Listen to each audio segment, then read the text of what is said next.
پڑھیں گے سورہ قاریہ۔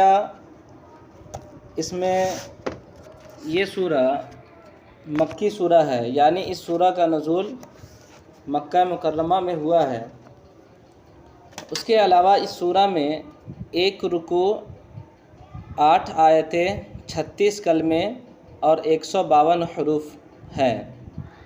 اس اعتبار سے دیکھا جائے تو جو انسان سورہ قاریہ کو 1 مرتبہ پڑھتا ہے، اللہ تبارک و تعالیٰ اسے 1520 نیکیاں اس کے نام اعمال میں لکھتا ہے۔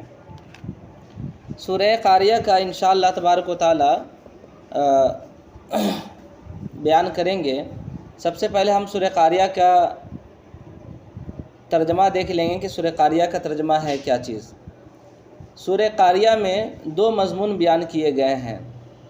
ایک قیامت کے تعلق سے، جب قیامت قریب ہوگا تو اس وقت کیا سچویشن ہوگا، کیا حالت ہوگی، دنیا کی جتنی بھی چیزیں ہیں تمام کی حالت کیا ہوگی۔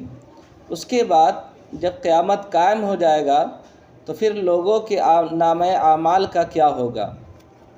اس میں صرف اور صرف 2 مضمون بیان کیے گئے ہیں۔ انشاءاللہ تبارک و تعالیٰ دونوں مضمون پر بالتفصیل گفتگو کرنے کی کوشش کروں گا۔ اللہ تبارک و تعالیٰ قرآن مقدس میں ارشاد فرماتا ہے القاریہ، دل دہلا دینے والی چیز۔ ملقاریہ، یہ دل دہلا دینے والی چیز ہے کیا؟ آگے اللہ تبارک و تعالیٰ ارشاد فرماتا ہے وما ادراک ملقاریہ، کہ تجھے کیا معلوم یہ دل بہلا دینے والی چیز ہے کیا؟ اللہ تبارک و تعالیٰ فرماتا ہے یوم یکون الناس کالفراش المبثوث، جس دن لوگ پھیلے ہوئے پتنگے کی طرح ہوں گے۔ وتکون الجبال کالعہن المنفوش، اور پہاڑ دھنی ہوئی رنگ برنگے اون کی طرح ہوں گے۔ فاما من ثقلت موازینہ، تو رہا وہ جس کا وزن بھاری ہوا، فہو فی عیشۃ راضیہ، تو وہ اپنے محبوب، اپنے پسندیدہ زندگی میں ہوگا۔ واما من خفت موازینہ، اور رہا وہ جس کا وزن ہلکا ہوا، فامہ ہاویہ، تو اس کا ٹھکانہ ہاویہ ہے۔ وما ادراک ما ہی، اور یہ ہاویہ ہے کیا چیز؟ وما ادراک، تمہیں کیا معلوم یہ ہاویہ ہے کیا چیز؟ اللہ فرماتا ہے ہاویہ نار حامیہ، کہ ہاویہ جو ہے یہ بھڑکتی ہوئی آگ ہے۔ اس میں اللہ تبارک و تعالیٰ نے 2 مضمون کو بیان کیا، اس کا ترجمہ ختم۔ 2 مضمون کو بیان کیا ہے۔ اللہ تبارک و تعالیٰ نے فرمایا القاریہ، یہ دل دہلا دینے والی چیز، کھٹکھٹانے والی چیز۔ دروازہ کو عام طور پہ کھٹکھٹایا جاتا ہے تو اس کے لیے بھی القاریہ کا لفظ استعمال کرتے ہیں، اور یہ القاریہ کا لفظ اچانک مصیبت آنے کے لیے بھی استعمال کیا جاتا ہے۔ اس کی وجہ تسمیہ کیا ہے؟ آخر القاریہ کو قیامت کے نام سے موسوم کیوں کیا گیا؟ اچانک مصیبت آنے والی جو چیز ہوگی وہ قیامت ہے، کہ قیامت اچانک اس کا وجود ہوگا۔ وجہ تسمیہ یہ ہے کہ قاریہ قیامت کے ناموں میں سے ایک نام ہے، یعنی قیامت کے جتنے بھی نام ہیں اس میں سے ایک نام ہے قاریہ، قیامت ہی کا نام ہے۔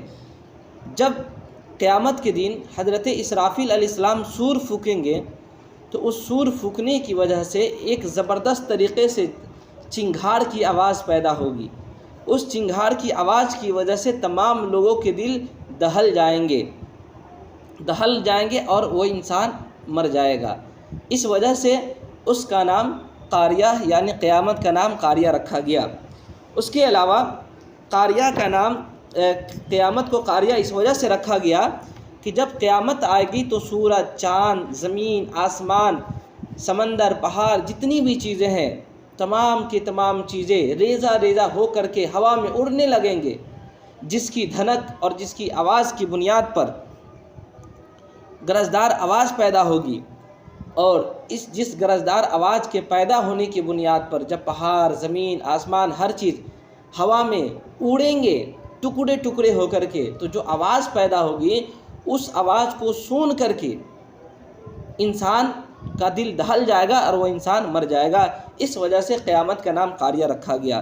تیسری وجہ یہ ہے کہ قیامت کے دن جب قریب ہوگا تو آسمان پھٹ کر ٹکڑے ٹکڑے ہو جائے گا، اور سورج توفیق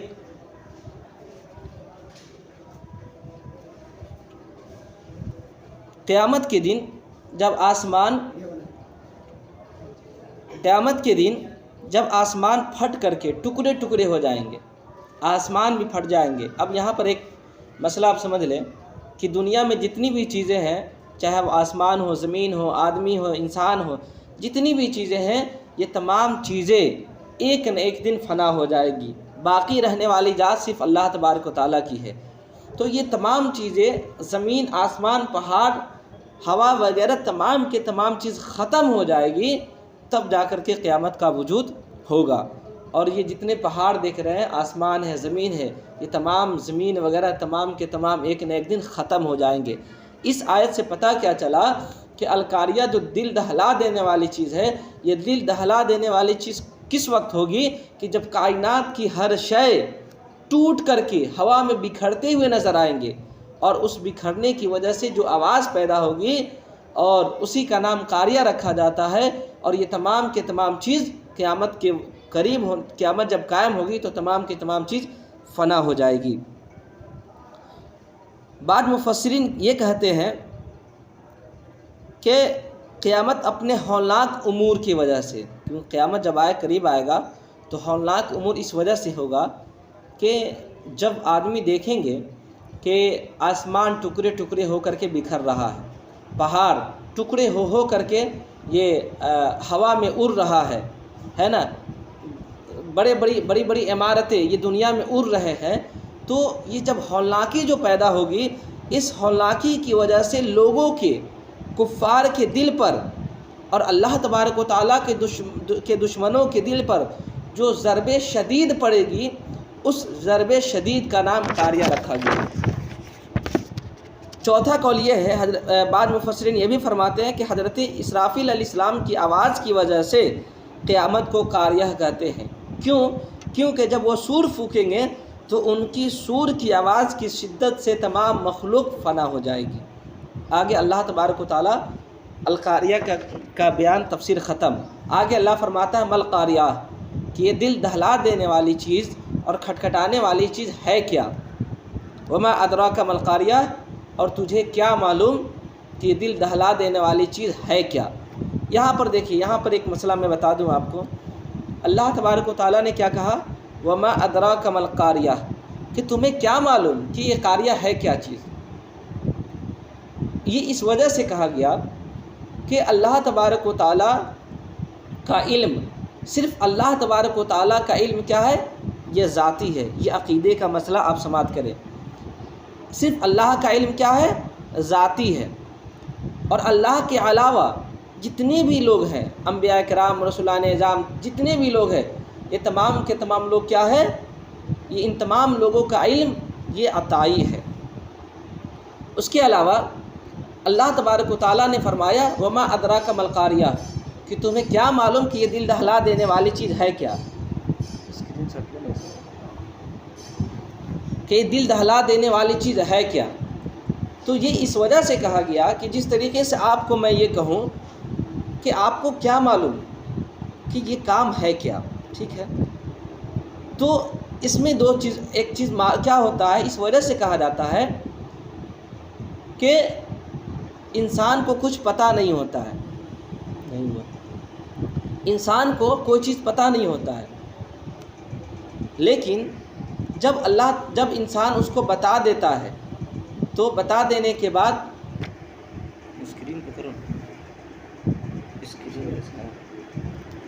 جب انسان کو کوئی چیز معلوم نہیں ہوتا ہے تو اس وقت کیا کرتا ہے؟ اس وقت جب وہ کسی کو بتا دیتا ہے تو اس وقت وہ انسان کہتا ہے کہ تمہیں کیا معلوم کہ فلاں چیز تھا کیا؟ یہ صرف اور صرف میرے بتانے کی وجہ سے، یہ تمہیں اس کا علم ہوا ہے۔ تو اس کا یہ مطلب یہاں پر نہیں ہے کہ جس انسان کو بتایا جا رہا ہے اس انسان کے مطلق علم کی نفی ہو رہی، نہیں، صرف اس علم کی نفی ہو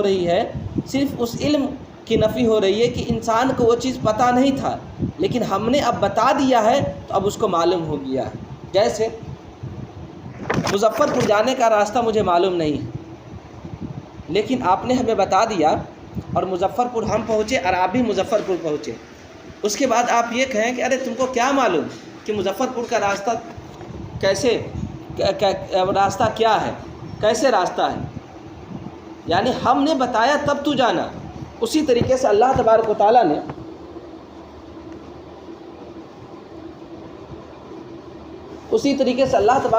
نے یہاں پر میرے آقا صلی اللہ تعالیٰ علیہ وسلم کو فرمایا کہ یا اے نبی کہ آپ کو کیا معلوم کہ دل دہلا دینے والی چیز ہے کیا؟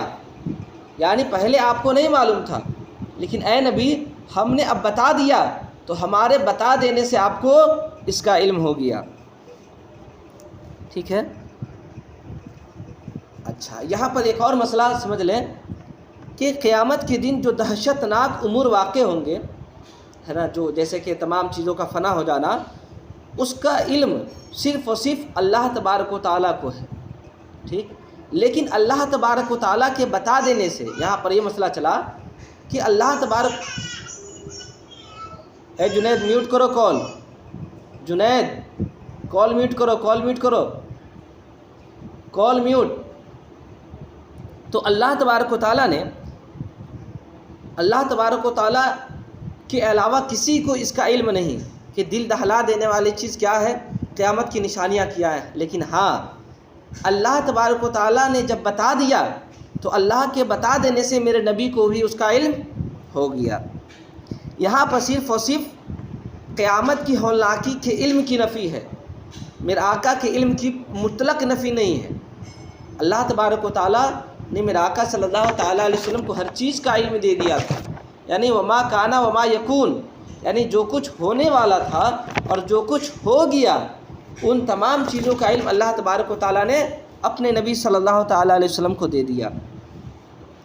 اس کے آگے اللہ تبارک و تعالیٰ ارشاد فرماتا ہے یوم یکون الناس کالفراش المبثوث، جس دن لوگ پھیلے ہوئے پتنگے کی طرح یا پھیلے ہوئے پروانے کی طرح ہوں گے۔ یہاں پر قیامت کی نشانی کو بتا رہے ہیں، یعنی جس دن لوگ پھیلے ہوئے پتنگے کی طرح یا پھیلے ہوئے پروانے کی طرح۔ یہ پروانے ہے کیا چیز؟ یہ پروانے جو ہے، یہ پروانے اسے کہتے ہیں کہ آپ ہمیشہ دیکھتے ہوں گے، خاص طور پر جہاں پر رات کے وقت لائٹ وغیرہ جلتی ہے تو وہاں پر چھوٹے چھوٹے پتنگے جو ہیں نا اڑنے لگتے ہیں۔ اکثر دیکھتے ہوں گے آپ، خاص طور پہ شادی بیاہ میں بھی آپ کو دیکھیں گے جہاں پر مرکری وغیرہ لگا رہتا ہے، لائٹ وغیرہ، وہاں پر یہ اس روشنی کی وجہ سے یہ پتنگے وہاں پر رہتے ہیں۔ تو اس لائٹ کا دائرہ جتنا دور رہتا ہے نا، لائٹ کی روشنی جتنا دور رہتی ہے اتنی دور میں وہ پتنگے اڑتے رہتے ہیں، ہے نا۔ اسی کو پروانہ کہا گیا اور اسی کو پتنگا کہا گیا، یعنی شمع اور لائٹ کی وجہ سے جو چیزیں، جو کیڑے مکوڑے جو اڑتے رہتے ہیں نا، اس اڑتے رہنے کو پروانے کے نام سے تشبیہ دیا گیا ہے، پتنگے سے تشبیہ دیا گیا ہے، اور انسان کو اسی سے تشبیہ دیا گیا ہے، یعنی جس طریقے سے ایک روشنی میں یہ کیڑے مکوڑے یہ روشنی کے درمیان اتنے اڑتے رہتے ہیں کہ ان کا شمار کرنا مشکل ہو جاتا ہے۔ اسی طریقے سے جب قیامت کا وقت قریب ہوگا اور لوگ جب اپنی قبروں سے نکلیں گے، یا جب لوگ دیکھیں گے کہ آسمان پھٹ رہا ہے، پہاڑ پھٹ رہا ہے، زمین پھٹ رہی ہے، ہر چیز فنا ہو رہا ہے، تو اس وقت لوگ اسی کیڑے مکوڑے کی طرح، اسی پتنگے کی طرح، اسی پروانے کی طرح لوگ پھیلتے ہوئے نظر آئیں گے۔ اسی سے اللہ تبارک و تعالیٰ نے فرمایا یوم یکون الناس کالفراش المبثوث، جس دن کیمرہ آف چاند، جس دن لوگ پھیلے ہوئے پتنگے کی طرح ہوں گے۔ ٹھیک ہے؟ اچھا، جیسا کہ اللہ تبارک و تعالیٰ نے ایک قرآن مقدس میں ارشاد فرمایا قبروں سے اٹھنے کے وقت مخلوق جس طریقے سے پھیلیں گے، قبر سے جب مخلوق کو اٹھائے جائیں گے تو مخلوق جس طریقے سے پھیلیں گے، اس پھیلنے کو اللہ تبارک و تعالیٰ نے کس طریقے سے قرآن مقدس میں بیان کیا، اسے سماعت کریں۔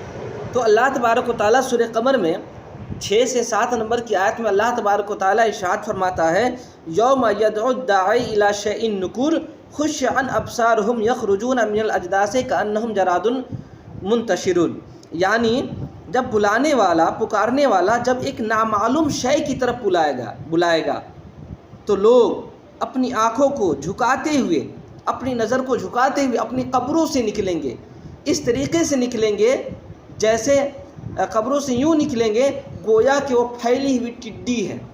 یعنی قبر سے جب لوگ نکلیں گے تو جب حضرت اسرافیل علیہ السلام جب سور پھونکیں گے نا، اس سور پھونکنے کی وجہ سے ہر چیز قبر سے باہر نکل آئیں گے، اور اس کے بعد ان کی نظر اس طریقے سے جھکی ہوئی ہوگی کہ جس طریقے سے ایک ٹڈی کا جھنڈ ہوتا ہے، اور وہ جھنڈ جس طریقے سے میں بتایا تھا اصحاب فیل کا واقعہ کہ کس طریقے سے ٹڈیوں نے ان پر حملہ کیا تھا، تبت یدا ابی لہب میں بتایا تھا، تو اس وقت ان کی نظریں جو ہے جھکی ہوئی رہے گی، اور وہ کدھر جائیں گے اس کو پتہ نہیں ہوگا، اس کو پتہ نہیں ہوگا، جیسے کہ قرآن مقدس میں فرمایا الی شیء نکور، نامعلوم چیز کی طرف بلا رہے ہوں گے، اس کو پتہ نہیں، اور وہ پھیلتے ہوئے بھاگتے ہوئے نظر آئیں گے، لیکن اس کو پتہ نہیں کہ ہمیں جانا کہاں ہے۔ جس طریقے سے وہ ٹڈی یا پھر وہ پروانے یا پتنگے جو ہوتے ہیں، کیڑے مکوڑے جو ہوتے ہیں جو روشنی میں پھیلتے رہتے ہیں، اس کو معلوم نہیں رہتا کہ اس کو جانا کدھر ہے، اس کو معلوم نہیں ہوتا ہے، لیکن اتنا ضرور اس کو ہوتا ہے کہ ہاں اس میں ہم کو اڑنا ہے، نکلنا ہے، اسی میں گھومتے رہنا۔ اسی طریقے سے یہ جب قبر سے نکلیں گے تو ان کو معلوم نہیں رہے گا کہ ہمیں جانا کہاں ہے، لیکن وہ نکلیں گے تو اپنی نظروں کو جھکائے ہوئے رہیں گے اور جاتے رہیں گے، پتہ نہیں کہاں جائیں گے۔ یہاں پر ایک چیز دیکھیں، اس میں مخلوق کو اللہ تبارک و تعالیٰ نے، مخلوق کی کثرت کو اللہ تبارک و تعالیٰ نے ٹڈی سے تشبیہ دی، اور سورہ قاریہ میں کل فراش المبثوث، پھیلے ہوئے پتنگے اور پھیلے ہوئے پروانے سے تشبیہ دی۔ تو یہاں اللہ تبارک و تعالیٰ نے ٹڈی سے تشبیہ کیوں دی، اور وہاں اللہ تبارک و تعالیٰ نے پھیلے ہوئے پتنگے سے کیوں تشبیہ دی؟ یہاں پھیلے ہوئے ٹڈی سے اس وجہ سے تشبیہ دی کیونکہ مخلوق کی کثرت اتنی زیادہ ہوگی اور وہ پھیلتے چلے جائیں گے، جس پھیلنے کی وجہ سے اللہ تبارک و تعالیٰ نے یہاں سورہ قمر میں 6 سے 7 نمبر کی آیت میں اللہ تبارک و تعالیٰ نے مخلوق کو جب قیامت کا وقت قریب ہوگا، ان کو اٹھایا جا رہا ہوگا، اس وقت ان کو جو ہے نا ایک ٹڈی سے، پھیلے ہوئے ٹڈی سے تشبیہ دی گئی ہے۔ آگے اللہ تبارک و تعالیٰ نے فرمایا وَتَكُونُ الْجِبَالُ كَالْعِهْنِ الْمَنْفُوشِ، اور پہاڑ جب رنگ برنگی دھنکی ہوئی اون کی طرح ہوں گے، یعنی قیامت کا جب وقت قریب ہوگا اور حضرت اسرافیل علیہ السلام جب سور پھونکیں گے تو اس وقت پہاڑوں کی حالت کیا ہوگی، پہاڑوں کی کیفیت۔ ابھی تو میں بتایا کہ مخلوق کی کیفیت کیا ہے، کہ مخلوق جب حضرت اسرافیل علیہ السلام قیامت کے دن سور پھونکیں گے تو اس وقت جو ہے نا مخلوق کی حالت یہ ٹڈی کی طرح ہوں گے اور پھیلے ہوئے پتنگے کی طرح ہوں گے۔ اور پہاڑوں کی کیا حال ہوگی؟ تو پہاڑوں کی حالت کو اللہ تبارک و تعالیٰ نے فرمایا کہ قیامت جب قریب ہوگا اور حضرت اسرافیل علیہ السلام جب سور پھونکیں گے تو پہاڑوں کی حالت یہ ہوگی وَتَكُونُ الْجِبَالُ كَالْعِهْنِ الْمَنْفُوشِ، کہ پہاڑ جو ہے نا پھیلے ہوئے، پہاڑ جو ہے رنگ برنگی دھنکی ہوئی اون کی طرح ہوں گی۔ اب یہاں پر ذہن قریب کیجئے، غور سے سنیں، قیامت کتنا ہولناک منظر کا نام ہے کہ یہ پہاڑ جس پر اگر ہم گھر کو ڈھا بھی دے تو پہاڑ پر کچھ اثر نہیں پڑے گا، اتنا مضبوط پہاڑ کہ اللہ تبارک و تعالیٰ فرما رہا ہے کہ یہ پہاڑ جو ہے، یہ پہاڑ دھنکی ہوئی اون کی طرح بکھر رہے ہوں گے۔ دھنکی ہوئی اون کیا ہے؟ یعنی آپ دیکھتے ہوں گے جب رضائی کو پیٹا جاتا ہے نا، جب رضائی لوگ بنواتے ہیں عام طور پہ گھر میں، تو جب وہ رضائی بننے والا جب اس کو ڈنٹا مارتا ہے نا، تو ڈنٹا جتنا مارتا ہے اتنا پتلا ہوتے جاتا ہے، اتنا باریک ہوتے جاتا ہے، اور یہ اتنا باریک ہو جاتا ہے کہ اس کو اگر ہوا میں اڑا دیا جائے تو ایک دم باریک الگ الگ بکھرتے چلے جائیں گے، ہے نا، پتہ نہیں چلے گا، ایک کو پکڑنا مشکل ہو جائے گا۔ اسی طریقے سے اسی کو تشبیہ اللہ تبارک و تعالیٰ نے اس سے تشبیہ دی ہے کہ وہ یہ رنگ برنگی دھنکی دی ہوئی اون کی طرح ہوں گے۔ دھنکی دی ہوئی، جس طریقے سے وہاں دھن کر کے، رجائی کو دھن کر کے اس کو ہوا کی طرف بکھرتے ہوئے کر دیتے ہیں اور باریک باریک کر دیتا ہے، اسی طریقے سے پہاڑوں کا حال یہ ہوگا کہ پہاڑ اس قدر باریک ہوں گے کہ اور باریک ہو کر کے دنیا ہوا میں پھیلتے رہیں گے کہ لوگ کو گمان نہیں ہوگا کہ یہ پہاڑ بھی ایسا ہو سکتا ہے، پہاڑ کی بھی ایسی کیفیت ہو سکتی ہے۔ اس قدر پہاڑ باریک ہو کر کے یہ فضا میں اڑتے ہوئے نظر آئیں گے۔ اللہ تبارک و تعالیٰ نے قیامت کو اتنا سخت بتایا، آپ ذرا غور کریں، جب پہاڑ اتنا سخت ہے، جب اس کی یہ حالت ہے، یہ کیفیت ہے کہ جب قیامت قریب ہوگا تو وہ باریک اور دھنکی بھی اون کی طرح ہو جائے گا، یہ روئی کی طرح ہو جائے گا۔ تو بھلا بتائیے ایک انسان کی کیا حالت ہوگی جب وہ پہاڑ باریک ہو سکتا ہے، پہاڑ ایک دم باریک ہو کر کے ریزہ ہو کر کے فضا میں اڑ سکتا ہے، تو بھلا بتائیں انسان کی کیفیت کیا ہوگی؟ آپ اس کا اندازہ بخوبی لگا سکتے ہیں۔ اچھا، پہاڑوں کے رنگ بھی مختلف ہوتے ہیں، پہاڑوں کے رنگ کو بھی اللہ تبارک و تعالیٰ نے قرآن مقدس میں ارشاد فرمایا، پہاڑ کے بھی رنگ ہوتے ہیں۔ وہ کیا ہوتے ہیں میں بتاؤں، سورہ فاطر میں 27 نمبر کی آیت ہے، اللہ تبارک و تعالیٰ ارشاد فرماتا ہے، الم تر ان اللہ انزل من السماء ماء فاخرجنا به ثمرات مختلفا الوانها ومن الجبال جدد بيض وحمر مختلف الوانها وغرابي سود۔ یعنی سورہ فاطر میں اللہ تبارک و تعالیٰ نے ارشاد فرمایا کہ کیا تو نے نہ دیکھا کہ اللہ نے آسمان سے پانی اتارا تو ہم نے اسے پھل نکالے رنگ برنگ کے اور پہاڑوں میں سے راستے بنائے۔ غور کیجیے گا، یہ پوائنٹ والی بات جو میں بتانا چاہ رہا ہوں وہ یہ ہے، اور پہاڑوں میں سے اللہ تبارک و تعالیٰ نے راستے بنائے۔ راستہ کیسا بنایا؟ سفید، بیزن سفید، حمر سرخ، اور مختلف الوانها اور رنگ برنگ کے، اور کچھ کالے بھچنگے کلر کے۔ یعنی اللہ تبارک و تعالیٰ نے پہاڑوں کی مختلف رنگ کو بیان کیا، اس میں سے تین رنگ کو اللہ تبارک و تعالیٰ نے خاص طور پر ذکر فرمایا، ایک سفید رنگ کا کہ سفید رنگ کا پہاڑ ہوگا، ایک لال رنگ کا اور ایک کالے رنگ کا، جو سورہ فاطر میں اللہ تبارک و تعالیٰ نے ارشاد فرمایا۔ اب یہاں پر غور کریں، قیامت کے کھٹکھٹانے سے جو ڈراؤنی آواز پیدا ہوگی، اس کے اثر سے جب پہاڑ ریزہ ہو کر کے غبار کی طرح اڑتے ہوئے چلے جائیں گے، تو سوچے اس دل دہلا دینے والی قیامت کی گھڑی کی آواز سن کر کے انسان کا کیا حال ہوگا، اللہ خیر کرے۔ قیامت کے دن جو تغیرات ہوں گے پہاڑوں میں، تو اس کے متعلق اللہ تبارک و تعالیٰ نے قرآن مقدس کے مختلف جگہ ارشاد فرمایا ہے، جیسا کہ سورہ حاقہ میں آیت نمبر 13 سے 14 کی آیت ہے، اللہ تبارک و تعالیٰ ارشاد فرماتا ہے، فَإِذَا نُفِخَ فِي الصُّورِ نَفْخَةٌ وَاحِدَةٌ وَحُمِلَتِ الْأَرْضُ وَالْجِبَالُ فَدُكَّتَا دَكَّةً وَاحِدَةً، یعنی پھر جب سور پھونک دیا جائے گا ایک دم، اور زمین اور پہاڑوں کو اٹھا کر کے ایک ہی بار میں ریزہ کر دیا جائے گا۔ اللہ اکبر کبیرہ۔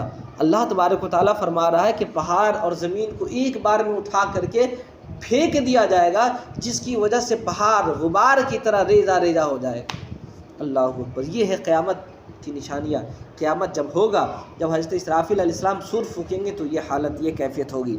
اس کے علاوہ اللہ تبارک و تعالیٰ نے سورہ نمل میں 88 نمبر کی آیت میں ارشاد فرماتا ہے، وَتَرَى الْجِبَالَ تَحْسَبُوهَا جَامِدَةً وَهِيَ تَمُرُّ مَرَّ السَّحَابَ، یعنی تم گمان کرتے ہو کہ پہاڑ رکا ہوا ہے، یہ پہاڑ جمع ہوا ہے، قیامت کے دن تم دیکھو گے پہاڑوں کو ہوا میں بادلوں کی طرح اڑ رہے ہوں گے۔ سورہ نمل میں اللہ تبارک و تعالیٰ نے اسے ارشاد فرمایا، یعنی پہاڑوں کی کیفیت یہ ہوگی کہ اللہ تبارک و تعالیٰ پہاڑوں کی کیفیت کو ایسا کر دے گا کہ پہاڑ جو ہے نا ہوا میں ایک دم باریک غبار آلود ہو کر کے اڑتا ہوا نظر آئے گا۔ یہاں تک اللہ تبارک و تعالیٰ نے قیامت کی حالت کو ذکر کیا ہے، قیامت کی کیفیت کو بتایا ہے کہ قیامت کی کیفیت ہوگی کیسی۔ قیامت کی کیفیت کیا ہوگی کہ لوگ پھیلے ہوئے ٹڈی اور پروانے کی طرح ہوں گے، اور پہاڑ یہ دھنکی دی ہوئی رنگ برنگے کی طرح ہو جائیں گے، یعنی باریک باریک غبار آلود ہو کر کے ہوا میں یہ پہاڑ زمین و آسمان اڑتے چلے جائیں گے۔ یہاں پر اس کے آگے اللہ تبارک و تعالیٰ نے ارشاد فرمایا فَأَمَّا مَنْ ثَقُلَتْ مَوَازِينُهُ، تو رہا وہ جس کے وزن بھاری ہوئے۔ ٹھیک ہے، یہاں پر غور کریں، اللہ تبارک و تعالیٰ نے کیا فرمایا کہ جس کے وزن بھاری ہوئے، ہے نا، یہ وزن ہے کیا چیز؟ وزن کے بارے میں اللہ تبارک و تعالیٰ نے قرآن مقدس میں فرمایا کہ فَأَمَّا مَنْ ثَقُلَتْ مَوَازِينُهُ، کہ جس کے وزن بھاری ہو جائیں گے۔ موازینہ کی تحقیق یعنی وزن کی تحقیق یعنی ترازو کی تحقیق یہ ہے کہ حضرت عبداللہ ابن عباس رضی اللہ تعالیٰ عنہ ارشاد فرماتے ہیں کہ میزان ایک ڈنڈی ہے۔ وزن کیا ہے؟ وزن، موازن کا معنی ہوتا ہے ترازو، اور ترازو کل قیامت کے دن ترازو کا نام کیا ہوگا؟ میزان۔ میزان ایک ڈنڈی ہے، اس میں 2 پلڑے ہوں گے۔ کتنے پلڑے ہوں گے؟ 2 پلڑے ہوں گے، اور اس میں صرف 2 پلڑے، اس میں صرف اعمال کا وزن کیا جائے گا، یعنی ایک طرف نیکی کا اعمال اور ایک طرف بدی کا اعمال۔ تو جو ہے جس کے نیک اعمال بدی پر غالب آ جائیں گے، یعنی نیک کا اعمال زیادہ ہو جائے گا، تو اس کا ٹھکانہ جنت ہوگا، اور وہ جس کی برائی نیکوں پر، نیکیوں پر اگر غالب آ جائے، یعنی برائی زیادہ ہوگا، اگر وہ مومن ہوگا اور اس کی برائی نیکیوں پر زیادہ ہو جائے گی، تو اللہ تبارک و تعالیٰ اسے جہنم میں پھینک دے گا، اور جہنم میں پھینک دینے کے بعد جب وہ گناہوں کا اس کو سزا مل جائے گی، پھر اللہ تبارک و تعالیٰ اس کے ایمان کی بنیاد پر اللہ تبارک و تعالیٰ اسے جہنم سے اٹھا کر کے جہنم میں ڈال دے گا۔ حضرت عبداللہ ابن عباس فرماتے ہیں کہ نیکیوں کی فرمانبردار مومن فرمانبردار نیکیوں کی صورت کو، نیکیوں کے نیک اعمال کی صورت کو بہت ہی حسین صورت میں لا کر کے پیش کیا جائے گا، بہت ہی حسین صورت میں پیش کیا جائے گا، اور جب اس کی نیکیوں کا پلڑا بھاری ہوگا اور بدی کا پلڑا ہلکا ہوگا، تو اللہ تبارک و تعالیٰ اس نیکی کے پلڑے کے بھاری ہونے کی وجہ سے اللہ تبارک و تعالیٰ اسے جنت میں داخل فرما دے گا، اور کافر کی برائیوں کو بہت بدصورت انداز میں، بدصورت شکل میں، بہت ہی قبیح صورت میں پیش کیا جائے گا، لایا جائے گا، اور اس کے نیکیوں کا پلڑا ہلکا ہو جائے گا، اور گناہوں کا پلڑا، بدی کا پلڑا بھاری ہو جائے گا، اس وجہ سے اسے دوزخ میں داخل کر دیا جائے گا۔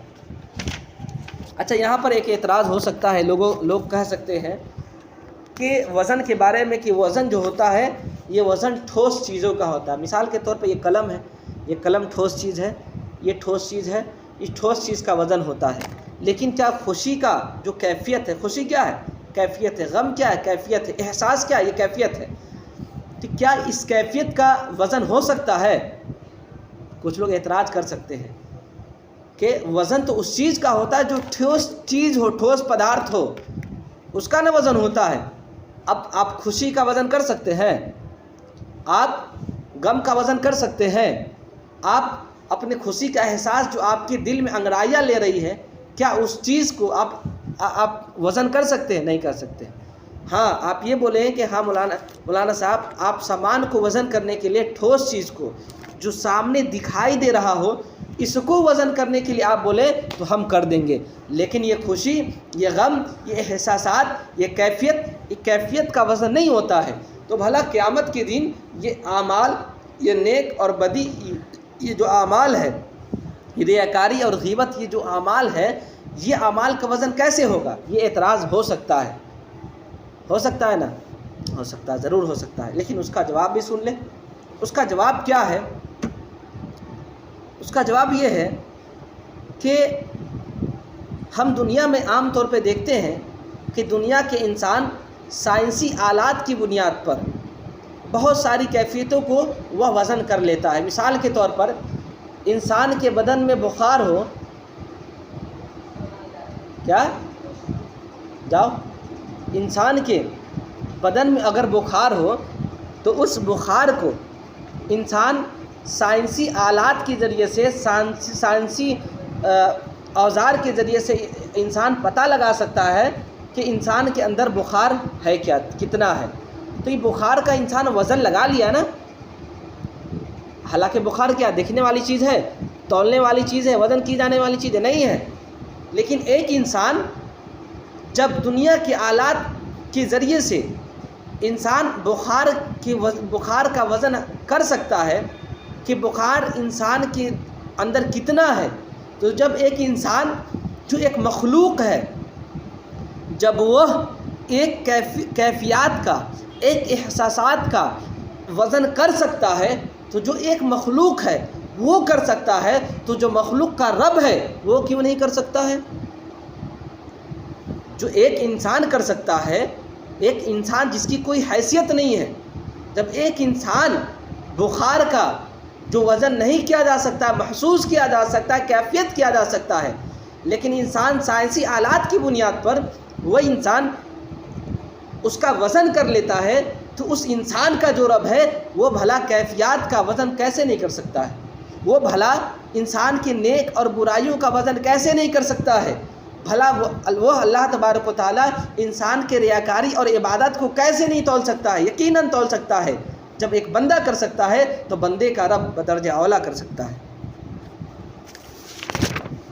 اللہ تبارک و تعالیٰ نے فرمایا کہ فَأَمَّا مَنْ ثَقُلَتْ مَوَازِينُهُ فَهُوَ فِي عِيشَةٍ رَاضِيَةٍ، تو وہ جس کا وزن بھاری ہوا، تو وہ یعنی وہ جس کا وزن مطلب جس کا وزن یعنی نیکیوں کا پلڑا بھاری ہوا، تو وہ اپنے پسندیدہ زندگی میں ہوگا۔ آپ یہاں پر غور کر لیں،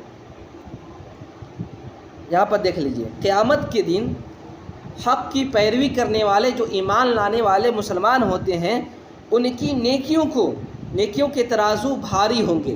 جو مومن ہوگا اس کی جو نیکیوں کا پلڑا ہوگا یہ بھاری ہوں گے، اور اس کے وزن نیک عمل جو ہوتے ہیں وہ نیک عمل زیادہ ہوں گے، تو وہ جنت کی پسندیدہ جگہ میں ہوں گے۔ ٹھیک ہے، اور جس کی نیکیوں کا ترازو اس وجہ سے ہلکا پڑے گا، یعنی برائیوں کا پلڑا بھاری ہو جائے گا، نیکیوں کا پلڑا ہلکا ہو جائے گا، اس وجہ سے ہلکا ہوگا کہ وہ باطل کی پیروی کرتا تھا، یعنی دوسرے خدا کو جہاں مانتا تھا، یا شرک کرتا تھا، یا کفر کرتا تھا۔ اگر اس بنیاد پر اگر اس کا نیکیوں کا پلڑا ہلکا ہوا تو اللہ تبارک و تعالیٰ اسے جہنم میں پھینک دے گا۔ اسی کا ٹھکانہ اللہ فرماتا ہے فَأُمُّهُ ہاویہ، اس کا ٹھکانہ کیا ہے؟ ہاویہ ہے۔ ہاویہ کیا چیز ہے؟ بھڑکتی ہوئی آگ ہے، میں آگے بتاؤں گا۔ یہاں پر اعمال کے متعلق دو بات ذہن نشین کر لیں۔ پہلی بات کیا ہے کہ قیامت کے دن یہ وزن کیا جانا حق ہے، یعنی اللہ تبارک و تعالیٰ کل قیامت کے دن ہماری زندگی جو امتحان گھر ہے، امتحان کی جگہ ہے، اللہ تبارک و تعالیٰ ہمارے اعمال کا جو ہے نا وزن کرے گا کہ ہم نے کتنا نیک عمل کیا ہے اور کتنا برا عمل کیا ہے۔ یہ یہاں سے ثابت ہو رہا ہے کہ کل قیامت کے دن میزان قائم ہوگا اور حساب کتاب ہوگا۔ فَأَمَّا مَنْ ثَقُلَتْ مَوَازِينُهُ سے نیچے تک پورے آیتوں سے ثابت ہو رہا ہے کہ کل قیامت کے دن ہمارے نیک اعمال اور برے اعمال کا وزن کیا جائے گا۔ اللہ تبارک و تعالیٰ قرآن مقدس میں ارشاد فرماتا ہے، سورہ اعراف کی 8 سے 9 نمبر کی آیت، اللہ فرماتا ہے وَالْوَزْنُ يَوْمَئِذٍ الْحَقُّ۔ کیمرہ بند کیجئے، کیمرہ بند کیجئے، میوٹ کیجئے۔ اللہ فرماتا ہے سورہ اعراف کی 8 سے 9 نمبر کی آیت، اللہ فرماتا ہے وَالْوَزْنُ يَوْمَئِذٍ الْحَقُّ فَمَنْ ثَقُلَتْ مَوَازِينُهُ فَأُولَئِكَ هُمُ الْمُفْلِحُونَ وَمَنْ خَفَّتْ مَوَازِينُهُ فَأُولَئِكَ الَّذِينَ خَسِرُوا أَنفُسَهُمْ بِمَا كَانُوا بِآيَاتِنَا يَظْلِمُونَ۔ یعنی اللہ فرماتا ہے اس دن تول ضرور ہوگی، تو جس کے پلے بھاری ہوں گے وہی مراد کو پہنچیں گے، یعنی اس کا ٹھکانہ جنت ہوگا، اور جن کے پلے ہلکے ہوں گے، جن کے پلڑے ہلکے ہوں گے، تو وہ اپنی جان، یہ وہی لوگ ہوں گے جو اپنی جان کو گھاٹے میں ڈالیں گے، اور ان کی زیادتیوں کا بدلہ جو ہماری نشانیوں اور ہماری نشانیوں کے ساتھ جو لوگ زیادتی کرتے ہیں ان کا ٹھکانہ یہ ہے کہ اللہ تبارک و تعالیٰ اسے جہنم میں ڈال دے گا۔ اس کے علاوہ اللہ تبارک و ایک بات یہ ہو گئی کہ قیامت کے دن میزان ہونا ہے اور یہ حق ہے۔ اعمال کے وزن کیے جانے کے بارے میں ایک قول یہ ہے کہ قیامت کے دن نیکیوں کے جو نیک اعمال ہوں گے، ان کے نیک اعمال کو بہت ہی اچھی صورت میں پیش کر کے میزان پر رکھا جائے گا. اور اگر یہ نیک عمل اگر غالب ہوگا تو اس کا ٹھکانہ کیا ہوگا؟ جہنم ہوگا. اور کافر کی برائیاں بدترین صورت میں کافر کی برائیوں کو لا کر کے میزان پر رکھا جائے گا اور اس کی تول جو ہے ہلکی ہوگی، لہذا اسے جہنم میں ڈال دیا جائے گا. اس لیے کہ مسلمان ہی کو یہ معلوم ہے کہ حقوق اللہ اور اللہ تبارک و تعالیٰ کی حق کی ادائیگی کیسے ہو، اور یہ کافروں کو اس کو معلوم نہیں کہ یہ اللہ تبارک و تعالیٰ کے حقوق کی ادائیگی کیسے ہو.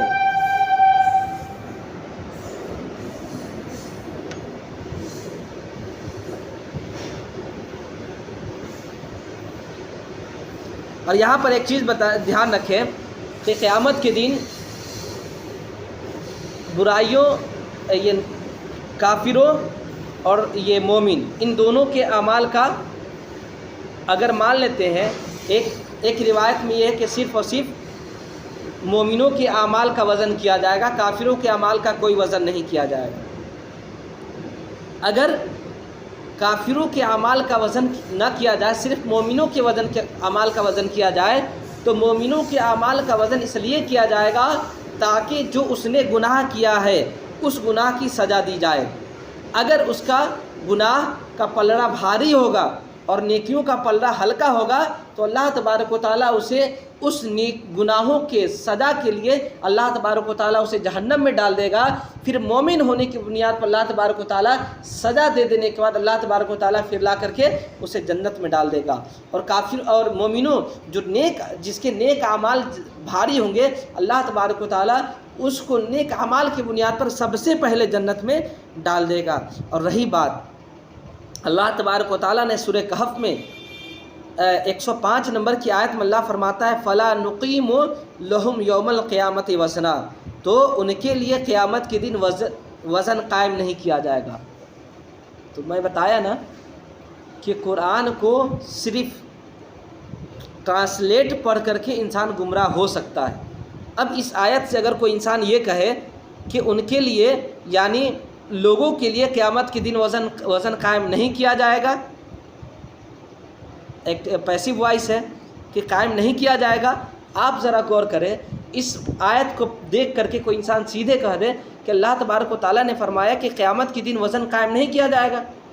جب قیامت میوٹ کیجئے، تو قیامت کے دن وزن قائم نہیں کیا جائے گا تو پھر وہ انسان کیا ہو جائے گا اور دلیل دے گا کہ قرآن میں ایسا لکھا ہوا ہے تو فوراً وہ انسان کافر ہو جائے گا. کیونکہ یہاں اس سے مطلب مراد دوسری چیز ہے. ٹھیک ہے نا؟ وہ کیا ہے میں بتاؤں. اللہ تبارک و تعالیٰ نے جو قرآن مقدس میں فرمایا، سورہ کہف کی 105 کی آیت ہے کہ ان لوگوں کے لیے قیامت کے دن جو ہے نا وزن قائم نہیں کیے جائیں گے. یہ وہ لوگ ہوں گے جسے اللہ تبارک و تعالیٰ بغیر حساب و کتاب کے اللہ جہنم میں ڈال دے گا، یا بغیر حساب و کتاب کے اللہ جنت میں ڈال دے گا. ان لوگوں کے لیے اللہ تبارک و تعالیٰ نے فرمایا کہ یہ وہی لوگ ہیں، یہ نیک لوگ ہیں جن کے اعمال کا وزن نہیں کیا جائے گا، بلکہ اللہ تبارک و تعالیٰ اسے جنت میں داخل کر دے گا.